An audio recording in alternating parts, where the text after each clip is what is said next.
Di sosial media akhir-akhir ini kita lihat banyak banget bocah-bocah anak muda tiba-tiba jadi sukses, kasih lihat kekayaan. Mungkin banyak beberapa nama kepikiran di pikiran kalian. Dan mungkin aku bisa jadi salah satunya.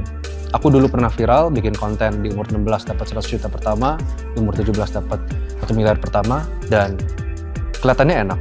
Jujur, memang enak untuk bisa punya uang, untuk bisa berdampak, bisa berguna, bertanggung jawab, dan bisa grow di usia yang sangat muda.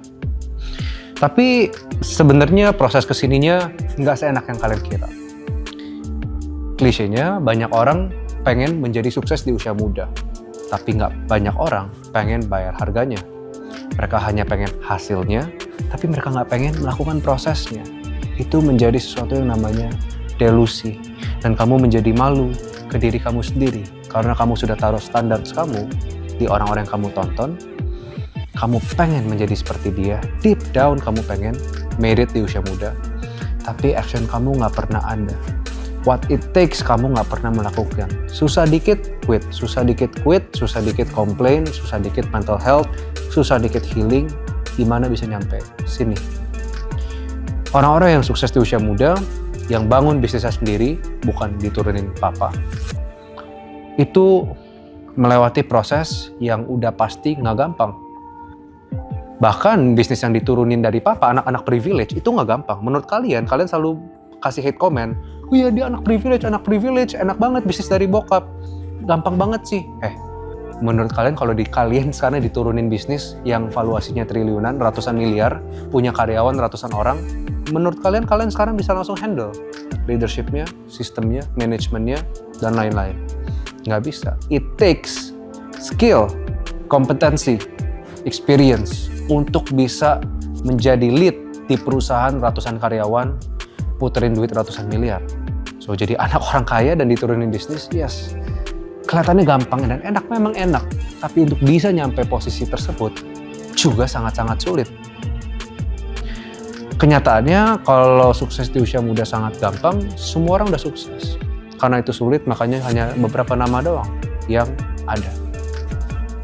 Dan jujur pas aku pertama kali freelance, magang, aku sangat-sangat underpaid. Aku hanya dibayar ratusan ribu dan sangat jauh dari standar gaji. Tapi aku lakukan itu dengan excellence. Aku pernah 7 part-time job dalam 1 bulan. Jadi aku benar-benar kerja dari Monday to Monday, udah nggak lihat waktu, pulang jam 10 malam, bangun jam 5 pagi, pulang jam 10 malam, tidur jam 1, bangun jam 5. Udah nggak lihat waktu lagi, hasilnya juga gitu-gitu aja. Tapi ya memang aku pengen bayar harganya.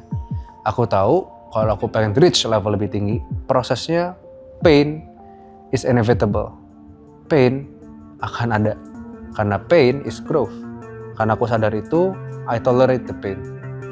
Dan sampai di titik sekarang pun juga nggak segampang itu. Pertama kali aku buka agency, aku edit 10 video per hari. Masih aku yang hands down banget. Aku sampai tetes mata belasan jam. Kerja udah ngeliat jam. Kerja. Sampai akhirnya aku hire tim. Apakah aku jadi nggak kerja? Kerja. Apakah timnya bisa dibiarin gitu aja? Nggak bisa. Perlu aku build mereka. Culture-nya aku set, kompetensinya aku set. Aku harus bikin mereka grow. Dan sekarang di umur 17 aku udah handle puluhan orang. Di umur 17 aku handle sekitar 70 orang. Clients plus team. Dan untuk nyampe titik situ aku harus punya kapasitasnya. Aku harus punya sistemnya, aku harus punya knowledge-nya. Karena kalau aku handle semuanya 100% sendiri, jelas akan mati. Dan nggak ada hasil yang baik. So, aku harus tahu gimana cara aku bisa handle tim aku, puluhan orang. Ya, aku juga harus tahu gimana aku bisa handle puluhan klien aku. Karena kalau aku nggak wise, quality aku bisa turun, akunya juga nggak perform kalau handle sebanyak itu. Dan aku juga belajar di umur 17 berbisnis. Dalam 1 tahun punya kepercayaan handle lebih dari 70 orang, tim dan klien. Aku belajar banyak orang pengen quit 9 to 5, pengen nggak mau kantoran, supaya bisnis agar punya freedom. Tapi kenyataannya bisnis itu udah kayak anak sendiri. Kalau ditelepon tim jam 9 malam, kalau ditelepon klien jam 10 malam, kalau memang itu urgent banget, mau nggak mau harus angkat. Dan bisnis nggak kenal waktu. Kalau misalnya anak kamu nangis jam 3 subuh, kamu bangun. Gitu. Dimana ya kalau 9 to 5 kamu sudah pasti spend 8 jam per hari di jam 9 sampai jam 5. Tapi saat kamu berbisnis, kalau memang kepepet, tanggung jawabnya di kamu. Ada hari-hari kamu harus kerja 12 jam, 15 jam, 16 jam. Betul, tapi freedomnya kamu juga lebih free. Kalau kamu mau liburan 2 minggu, saat sistemnya sudah established, tidak ada hal yang urgent, kamu bisa tinggal. Sedangkan kalau kamu kerja kantoran, kamu terbatas cuti. Dan di sini aku belajar untuk kamu bisa dapetin freedom libur 2 minggu, libur 1 bulan, mungkin ada 1 hari yang kamu lagi nggak pengen kerja, cuma ngopi bisa. Itu adalah freedom dari pebisnis. Tapi satu sisi, harga yang harus dibayar adalah juga punya hari-hari yang kerja 16 jam, 17 jam, nggak tidur, belasan jam, pressure-nya lebih banyak. Karena ketika seorang leader gagal, ia menggagalkan berapa puluh klien di bawahnya, ia menggagalkan berapa puluh tim di bawahnya. Tapi ketika hanya kita menjadi kerja kantoran, mungkin saat kita kerja kantoran, mungkin saat kita gagal, kita hanya gagal ke diri kita sendiri dan mungkin keluarga kita. Makanya beban di punggung pebisnis tuh jauh lebih besar.